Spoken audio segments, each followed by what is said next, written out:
pre-match warm-up. There are different phases. Just explain us which are the a few steps. Well, I think for as far as warm up, you have to have a routine that works for your players and work for your team. You know, because sometimes we play the first game of the day and we're able to have the warm up during the court. But usually they like to do the stretching and they touch the ball for a little bit, and then we're working on with the settings and transitions and side out. So it's pretty standard as far as like everybody else is doing out here. We're not doing anything specifically or different than anybody else. So I think it's how every team accept and how every team kind of like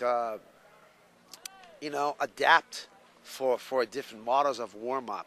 I think my team has certain things they like to do, the stretch they like to do. I like to touch the ball maybe with a half hour, 35 minutes prior to the match. So like I said, it all depends how your team adapt and how they like what we're doing as far as a warm-up.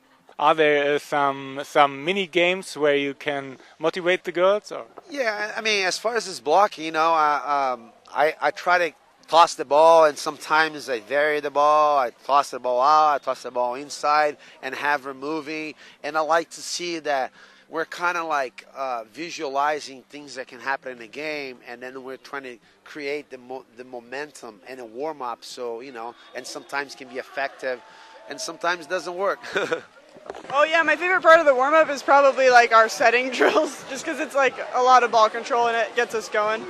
And are there some small games where you try to beat your coach during the warm-up, or? Oh yeah, it's really fun playing against Jose, especially defensive-wise. I try to fake him out sometimes, so it's really fun to get in his head a little bit.